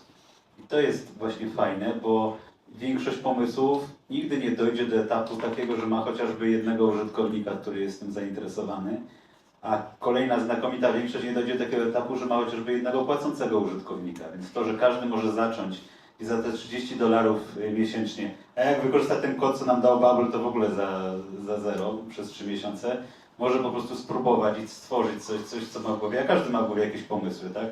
I mówi, że ja to mam pomysł na to. Tylko, że wcześniej, żeby to zrobić, no to trzeba było rzeczywiście znaleźć jakiegoś znajomego, który się znał na programowaniu, a odkąd programiści zaczęli zarabiać takie pieniądze, to już nikt nie chciał się bawić w jakieś projekty po godzinach, więc trzeba było zapłacić.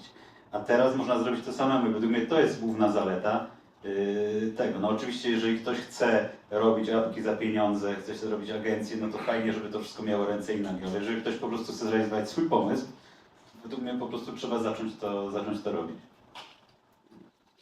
Natomiast jak jest dalej z tym skalowaniem i właśnie tym, jak już rzeczywiście zdobędziemy tych pierwszych użytkowników, czy wy trafiliście na taki moment, że jaki to był moment, jakiej skali to są aplikacje, których no-code nie daje rady? Jeszcze nie trafiliśmy. Na szczęście.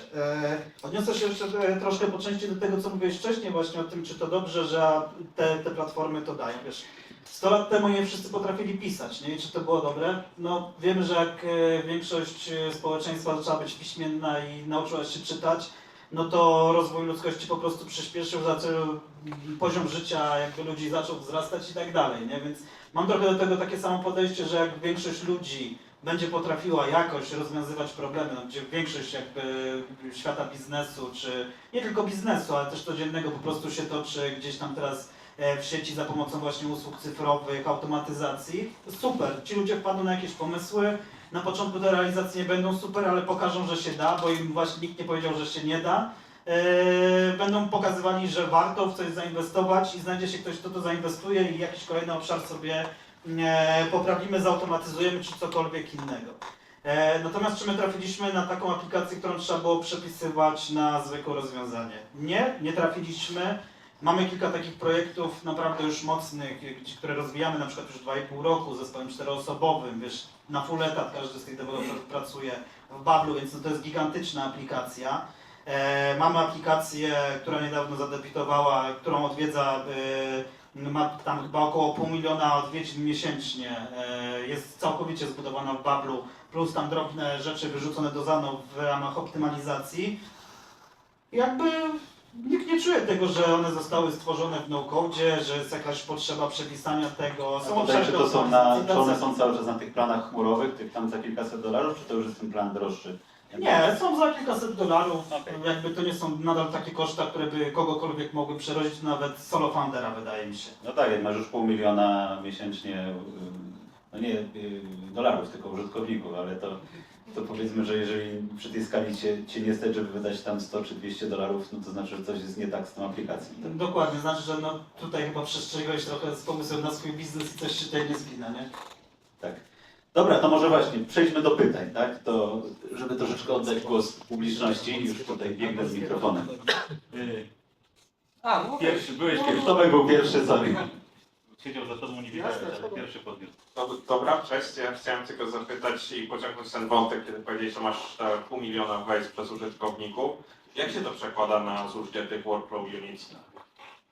A co masz dokładnie na myśli? W sensie, jaka to jest skala takiego zużycia przy takich przetworzeniach tej aplikacji? No to już jest kilka milionów workload unitów miesięcznie. Okej, i to macie jakby dokupywaliście ten pakiet, czy to jest w ramach tego jednego pakietu? Bo przyznam szczerze, że nie pamiętam jak to jest licencjonowane. Nie no, tam te podstawowe pakiety to chyba ten najwyższy, nawet ten za 300 parę dolarów nie opłaca się tego kupować, bo on ma chyba 500 000 workload unitów. Więc totalnie jakby bez sensu, lepiej być na planie za 135 chyba dolarów on kosztuje i do tego masz te pakiety samych workload unitów, gdzie one tam znowu kosztują dużo mniej, bo płacisz tylko za workload unity, a nie za te dodatkowe dziwne feature'y, które są nie wiedzieć czemu w tym wyższym planie w Bablu. Okej, dzięki. Okej. Ja chciałem tylko takie coś wrzucić, oczywiście jestem super fanem Babel. Natomiast odnośnie tego kodu, no to co wy na to, na taką myśl, że po prostu przez to, że następuje taka demokratyzacja programowania, ile można tak to powiedzieć, że właśnie każdy może, no to w zamian tego jakby, no kosztem tego jest oddanie tej suwerenności częściowo, dlatego że mimo wszystko to jest kod zamknięty i tak naprawdę uzależniamy się od jednej firmy, która generalnie rośnie i tak naprawdę ona ze swoimi klientami może zrobić wszystko. Oczywiście historia pokazuje tego, co nie wiem, zrobiło Allegro ze swoimi jakby sprzedawcami, tak, na których urośli, natomiast po pewnym momencie zmienili model biznesowy i tak naprawdę jakby wygryźli tych klientów. No, każdy zna historię, nie? I teraz chodzi o to, że właśnie no, niskim kosztem każdy może programować, natomiast jak ta historia się tam skończy za jakiś czas, to oczywiście to na pewno jest okres przejściowy, nie? Bo za niedługo faktycznie prompt i aplikacja może być napisana, może to jeszcze wyglądać inaczej.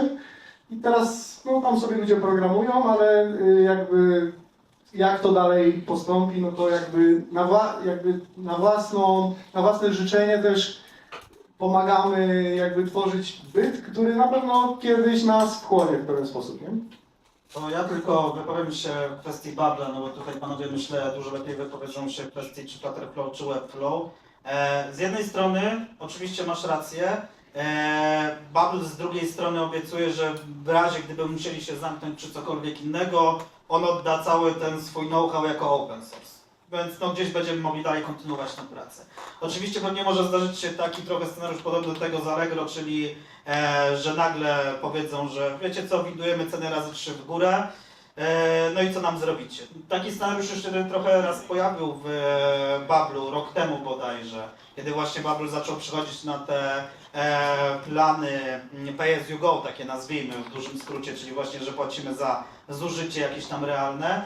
No i też się podniosła duża właśnie awantura, że dlaczego, jak to, że teraz będziemy płacić nie wiadomo ile. No natomiast okazało się na koniec dnia, że spełzło trochę na panewce, bo się okazało, że wcale nie jest tak źle. No i wydaje mi się oczywiście takie zagrożenie jak najbardziej istnieje, nie powiem, że nie. Natomiast no, z drugiej strony oni też prowadzą biznes, więc no gdyby jednak, mówię, to mi się wydaje, zrobili taki ruch, że nagle wszyscy by chcieli odejść i zaczęli przepisywać to gdzieś indziej, no bo też znowu jest jakaś konkurencja, można te rozwiązania przepisać na inne platformy no-codowe, no to po prostu szliby ze stopem, musieliby się zamknąć i tyle byłoby z tego biznesu. No oczywiście to jest trywialna odpowiedź, no ale ciężko mi teraz w tym momencie lepszą. Tak, dobrze powiedziałeś, że faktycznie są dwa zagrożenia. Po pierwsze, rozwiązanie może upaść. Tutaj Babel dość dobrze to adresuje. Webflow czy Flutter mają możliwość eksportu kodu, więc to zagrożenie jest wykluczone. Drugie no to jest zmiana modelu biznesowego, który będzie obciążał rozwiązania, które już stoją. I to jest realne, no bo próżność ludzka nie ma granic, można by powiedzieć. Natomiast no, warto wziąć pod uwagę, na jakim etapie jesteśmy teraz i co te firmy mają do wygrania, co mają do stracenia. I wydaje się, że cały czas jesteśmy w etapie, gdzie firmy więcej mogłyby stracić niż zyskać. Natomiast jedna rzecz, która jest już taka bardziej filozoficzna, to jak internet funkcjonuje, no nie? Że internet powstał i był rozwijany przez kilkadziesiąt lat jako side project, no nie? Za darmo przez deweloperów po godzinach, budowali kolejne języki, wypuszczali wszystko jako open source.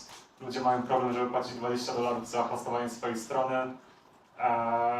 No i to jest też dość ciekawe, no nie? Jaką wartość internet daje, jaką wartość dają te platformy i za ile powinniśmy za nie płacić, tak szczerze mówiąc, no nie? No tak, tylko właśnie jeszcze kontynuując wątek, no dlatego są takie dwie przeciwstawne ideologie. Jedna jest taka, że są ludzie, których ciągnie tylko do rzeczy, które są open source i oni chcą rozwijać, chcą, żeby wszystko było jawne, żeby każdy mógł się jakby dołożyć cegiełkę, a są rozwiązane takie jak Babel i na przykład one do tego, do czego ja je powiedzmy wykorzystuję, mi całkowicie one pasuje. Natomiast z samej ideologii jakby są mi bliższe rozwiązania open source'owe, gdzie generalnie jakby widzę tą moc jakby, no nie wiem, krypto, tak, Bitcoin, jakby wszystkie rozwiązania, które są publiczne w stosunku do tego, co jest zamknięte. No, Babel jest kompletnie zamknięte, nie można tu mówić o żadnej zasadzie otwartości. Przynajmniej ja go nie widzę, mimo że tam jakiś import jest, no to co to jest za import, jeżeli jest w tym samym środowisku odtwarzany, tak? Więc jakby wydaje mi się, że finalnie większą szansę mają wszystkie rozwiązania, które rozwijają rozwija społeczność jako, no, nazwijmy to jako ludzkość, nie jako jakieś grupy, które mają właśnie swoje interesy i one będą je po prostu modyfikowały, nie? Natomiast powtarzam i tak jestem fanem, bo jakby to zmienia jakby grę, nie? To zmienia dla pojedynczych ludzi, to zmienia zasady funkcjonowania czy możliwości tworzenia jakichś tam narzędzi, nie? Natomiast długoterminowo, no to też jest zupełnie inna dyskusja, nie? Dzięki. Tak, jak najbardziej. Natomiast no, można powiedzieć, że Babel i Webflow i inne no-code też są rozwijane przez community, no nie? Każdy deweloper tam wnosi rzeczy, każdy deweloper wypuszcza swoje projekty, swoje extensions, swoje pluginy, swoje rozwiązania. Te środowiska są dość otwarte, więc każdy, kto ma ochotę, może tam dołożyć tą swoją cegiełkę. Poruszyłeś jeszcze jeden temat z tym... Dobra, ale już przekażę chyba Karolowi. To tak, w sumie zaczynając od końca, chciałem o czym innym powiedzieć. Wspomniałeś o tej właśnie community i tak dalej. No, może też tam kojarzycie dla PPO, że jakby tą zaletą, czy to za co ludzie go chwalą, że on tam szybko wypuszcza rzeczy. Niestety też szybko wypuszcza, czasami kosztem bugów, czyli bugi nowe się pojawiają. Ale też co do właśnie tego community, no tam pokazywałem te swoje tam te custom widgety, które robię, jakby wzbogacam tę funkcjonalność. Ale także Flutter dzięki temu, że działa szybko, no to oni tak, mam wrażenie, trochę może startupowo czy coś, że jakby słuchają też społeczności. Ja też trochę wykorzystując swoją pozycję na Twitterze, no nie mam tam największej liczby obserwujących, ale tam czegoś tam rozpoznawalne, to już co najmniej parę razy robiłem coś takiego, że jakby publicznie zgłaszałem im jakiś problem dla zespołu Butterfly, że to było dla wszystkich, ale i że oni to wiedzieli. No i powiedzmy po, nie wiem, po tygodniu, po dwóch, tak nawet bez żadnej zapowiedzi po prostu naprawiali to. Więc jakby jest ten efekt takiego współtworzenia platformy razem z community. A chciałem się jeszcze odnieść, to tak chciałem napomknąć komentarz właśnie co do tego, co tutaj Filip mówił. A wcześniej była dyskusja o tym właśnie, o tym zamknięciu, czy closed source, czy open source. I właśnie co do tego Kamil wspomniał o tym, jak Bubble podniosło ceny. I teraz z tym możliwości eksportu kodu, to jest tak, no to w sumie głównie to taki chwyt marketingowy, że tak jak gadaliśmy, to nawet tego możecie nawet nie użyć, ale można użyć tego w marketingu, że możesz się tym chwalić. I miałem wrażenie, właśnie też to obserwowałem jakby na żywo na Twitterze, tą całą burzę, która wyszła po tym, jak Bubble podniosło te ceny wtedy. I miałem wrażenie, że chyba nigdy, to był chyba największy raz, kiedy ten Flutter taki rozgłos zyskał, bo oni jakby bardzo mocno się wypozycjonowali, że patrzcie, że jakby u nas tego nie ma, no bo u nas możecie wyeksportować ten kod. Więc jakby nieistotne, czy sobie zrobili, czy nie, jakby przez samą tą możliwość jakby bardzo mocno wykorzystali marketingowo, że po prostu jako hasło. I myślę, że pod tym kątem to daje taką, tak jak wspomniałem wcześniej, że nawet jeśli tego nie użyjesz, no to masz te takie poczucie że z tyłu głowy, że zawsze to możesz wyeksportować i to daje taki spokój ducha.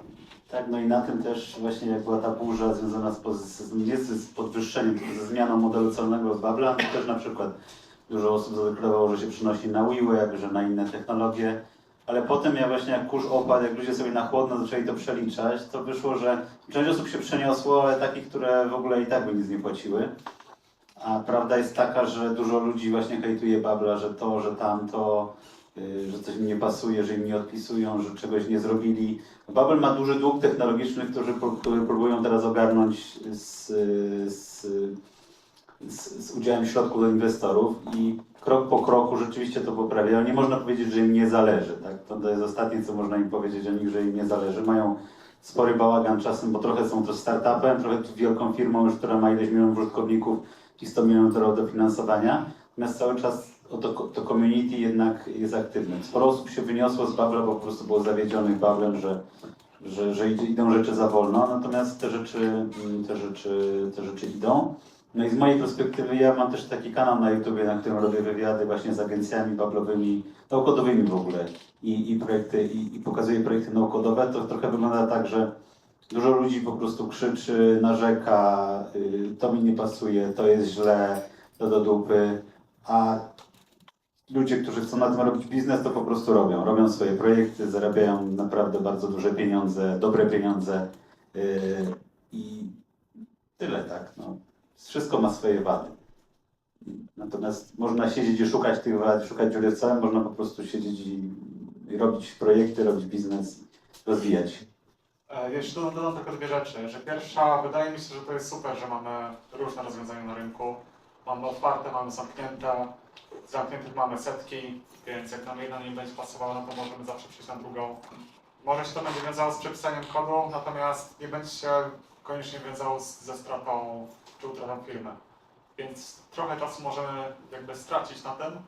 Natomiast druga rzecz, jeżeli chodzi o ten właśnie case podniesienia ceny, to warto sobie przeanalizować, ile płacimy za dane rozwiązanie, a ile płacimy za dodatkowe koszty. No nie? Jak mamy teraz rozwiązanie, za które płacimy kilkaset dolarów miesięcznie, mamy tam 2 deweloperów, za których płacimy kilka tysięcy dolarów miesięcznie, no to jest tak marginalny koszt, że nawet jakby to zwiększyli dwukrotnie, no to i tak jakby nie zaboli to budżetu firmy. Jeszcze jakieś pytania? Dobra. Że wywołałeś temat WeWebu, bo to jest coś, o co chciałem zapytać, bo podczas panelu podnosimy kwestię 3 narzędzi, czyli Bubble'a, który jest full stackiem, Flutter, który jest mobile first w pewnym sensie i Webflow, który jest do stron w głównej mierze. I zastanawiam się, jeśli korzystaliście, testowaliście, jakie macie zdanie na temat Bubble versus WeWeb, który w mojej ocenie przynajmniej rozwiązuje część problemów Babla i Susano jako backendem. No jeżeli chodzi o WeWeb, to ja korzystałem, natomiast jakoś nie przypadł mi do gustu z punktu widzenia interfejsu. No bo po prostu siedzę już od tak długo w Bablu, że mi się po prostu łatwiej i szybciej robi rzeczy w Bablu. WeWeb ma dużo bardziej zbliżony interfejs do Webflow, więc część osób, które przechodzą z Webflow, używa WeWeb, natomiast trzeba pamiętać, że WeWeb to jest tylko frontend, nie? I trzeba do niego dopiąć backend.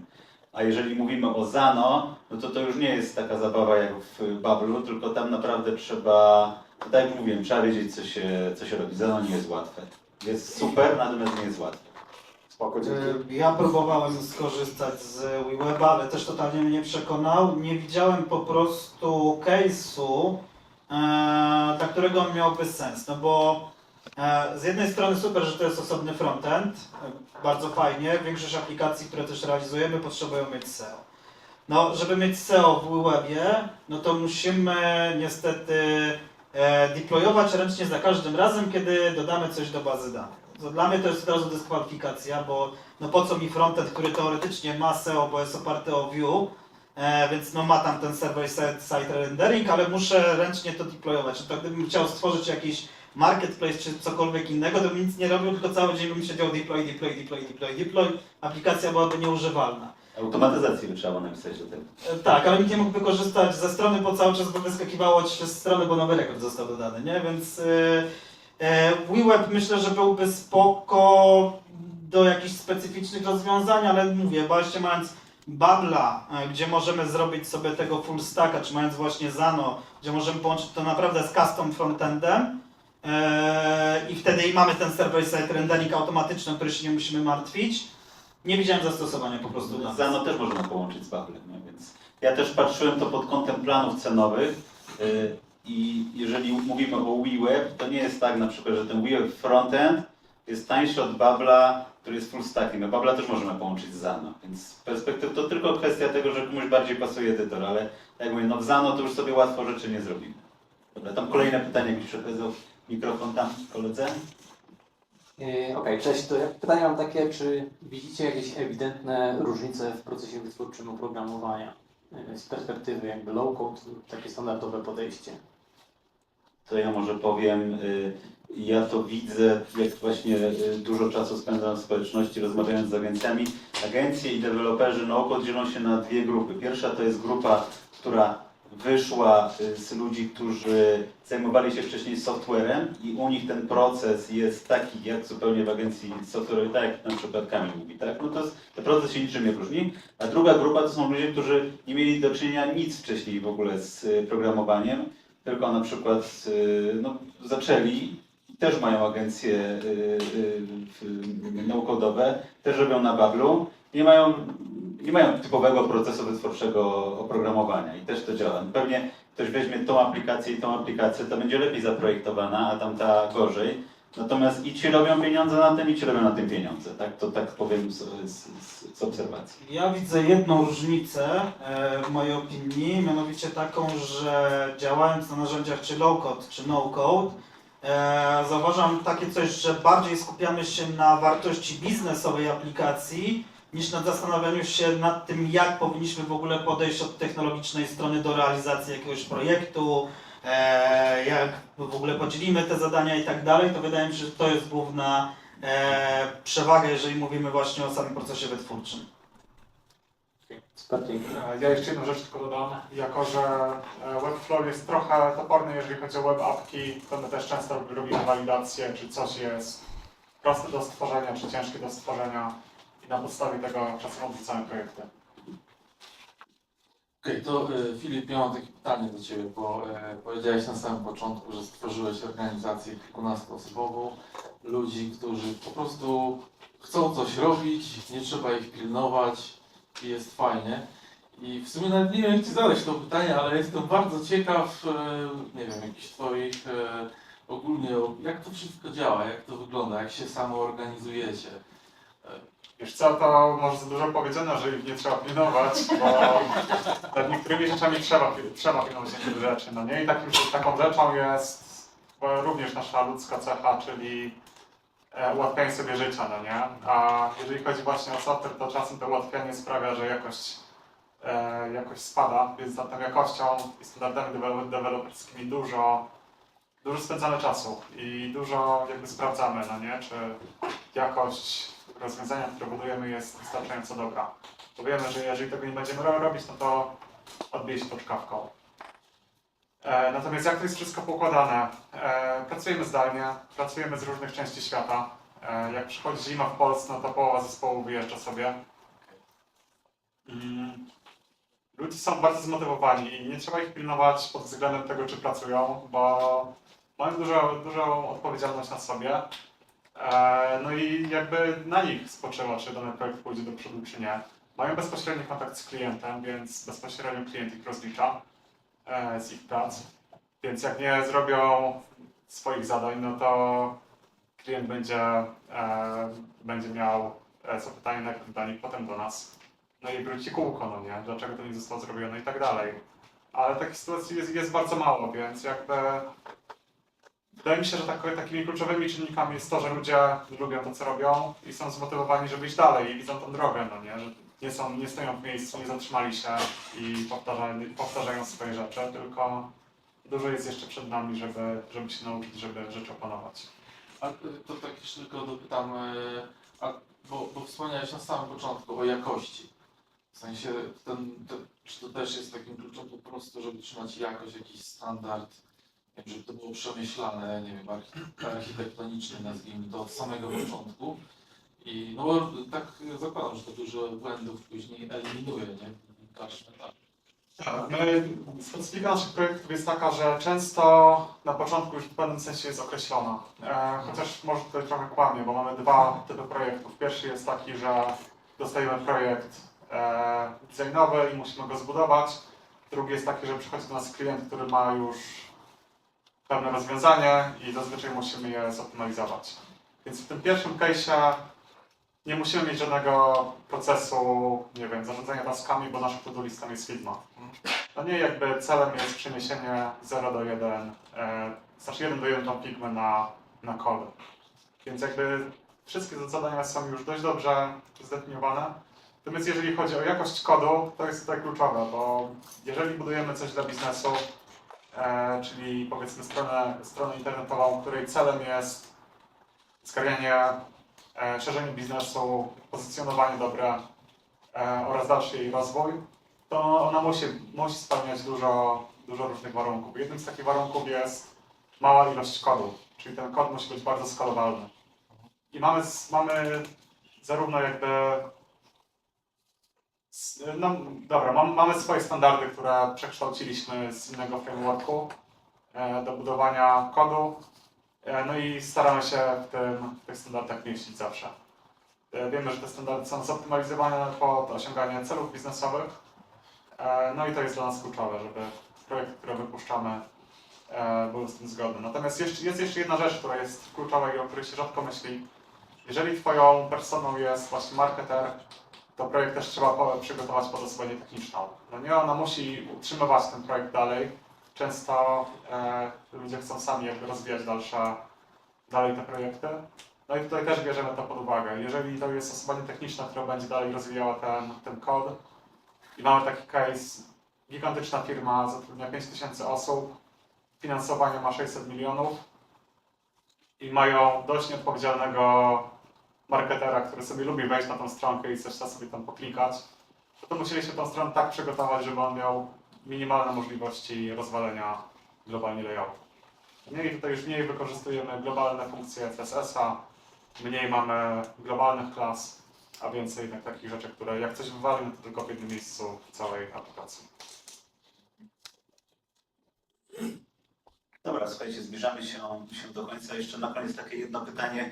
Bubble ostatnio, w zeszłym roku zapowiedział uruchomienie Bubble AI i teraz no to już działa, tak? Czyli można sobie to potestować, czyli generowanie przynajmniej frontendu aplikacji przez AI. Paweł ostatnio wklejał, że na jednej z aplikacji już mu się pojawiło i jest dostępne. Jak waszym zdaniem to zmienia perspektywę osób, które się zawodowo zajmują tworzeniem aplikacji? No bo skoro jeżeli klient będzie mógł w Bablu zrobić prompta, zrób mi taką aplikację, to czy Bubble sam nie podcina gałęzi, na której siedzi? No bo jakby Bubble ma pieniądze tak naprawdę od klientów agencji, tak? To agencje napędzają ten rynek. I czy w Webflow w ogóle coś takiego rozważa? Nie słyszałem o... Webflow też to wprowadza i wydaje mi się, że to już jest projekt, który ma ponad rok. Rok temu zaczęli to testować. No ja dosłownie 2 słowa tutaj wrócę. Jakby sposób budowania się zmienia i zmienia się też liczby. Zmienia się popyt na aplikacje. Ja czuję, że za niedługo będziemy mogli budować aplikacje dla kilku osób.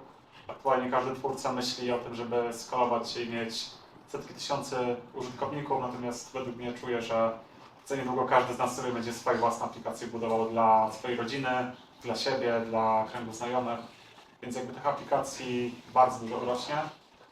Natomiast oczywiście zmniejszy się też zapotrzebowanie na te nasze profesjonalne usługi, czyli dużo rzeczy sobie ludzie będą mogli sami zrobić. Ja tak na to patrzę. Czy co? Ja uważam, że oczywiście ta perspektywa jakby się zmienia tego, jak funkcjonuje ten development, jak on będzie wyglądał też za parę lat, ale też uważam, że jeszcze przez całkiem długi czas, oczywiście zależy co rozumiemy przez długi czas, jednak będzie potrzebny gdzieś tam inżynier. Będzie oczywiście mniej potrzeba takich osób, no bo spoko, użytkownik sobie wyklika zrób mi stronę logowania, no ale co z całą logiką, która się dzieje gdzieś tam z tyłu, z połączeniem kropek, ze zrobieniem integracji, tak? No bo znowu, to wracamy do podstaw. Bubble nie potrafi wszystkiego, Webflow nie potrafi wszystkiego, Flutterflow nie potrafi wszystkiego. Gdzieś tam musimy pointegrować, połączyć te kropki z różnymi rozwiązaniami. Więc ci ludzie nadal będą potrzebni. Nadal ktoś, kto zajmuje się marketingiem, nie będzie chciał zajmować się tworzeniem aplikacji. Nadal ktoś, kto zajmuje się logistyką, nie będzie chciał zajmować się tworzeniem aplikacji. Będzie po prostu większa optymalizacja, będzie potrzeba mniej inżynierów, albo może nawet nie będzie potrzeba mniej inżynierów, tylko wreszcie przestaniemy mieć shortage na rynku programistów i może wreszcie osiągniemy ten złoty cel, do którego wszyscy dążą, czyli żeby było tyle programistów, ilu potrzeba. Karol, jak perspektywa do Flutterflow AI w ogóle jest... Właśnie tak, to już wprowadzili dosyć już dawno. Właśnie chciałem się ustosunkować i się podpytać, bo rozumiem, że do Bubble'a to wprowadzają dopiero, tak? Tak, tak. Wprowadzili Ktoś- betę, ale ona, Jest beta, no. ona nie wiem czy nie jest ograniczona geolokalizacyjnie. Tak, Właśnie jest beta, jest nie dla wszystkich użytkowników. Na Miałem razie. się spytać, czy ktoś widział, jak to działa w ogóle, jakie są jakby efekty. No bo we Flutterflow to jakby na bazie tego, jak to poszło we Flutterflow, to, że tak powiem, mogę pewnie się spodziewać, jak to tutaj pójdzie. Mianowicie we Flutterflow to wypuścili, tam się chwalili tymi w ogóle i to w sumie była zajawka na to, ludzie próbowali, ale to jak dla mnie takie kijowe rzeczy to robiło. Schowali to potem, tak? Nie, właśnie ciągle jest, Aha, jest, ale, okej. ale to jest jedna z tych rzeczy, co już patrzy i takie ignoruje po prostu, nie? Ale to tak śmiechem żartem, no mam wrażenie, że po prostu wrzucili, bo chcieli po prostu popłynąć na tym hypie AI.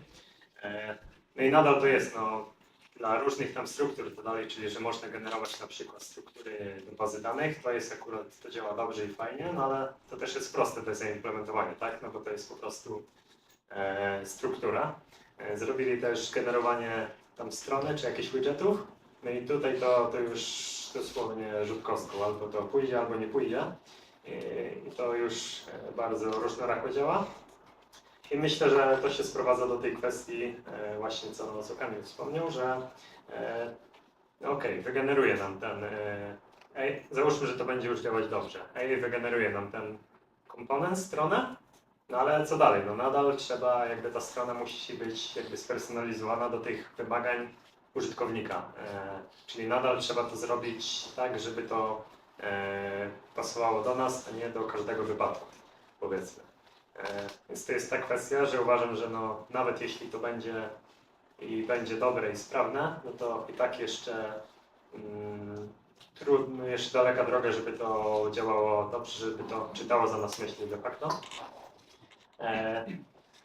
Bo trzeba pamiętać, że dużo ludzi ma problem z wyartykułowaniem swoich myśli i z dobrym zapromptowaniem, także to...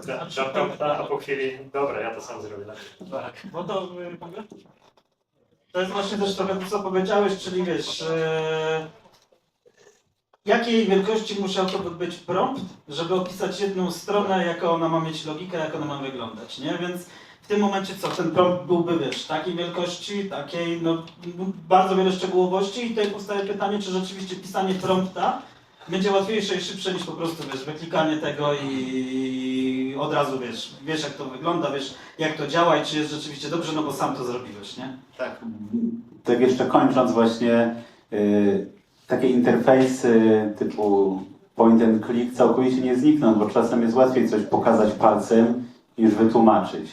I według mnie tak jakby też kończąc ten nasz panel, to jedno i drugie będzie miało swoje zastosowanie.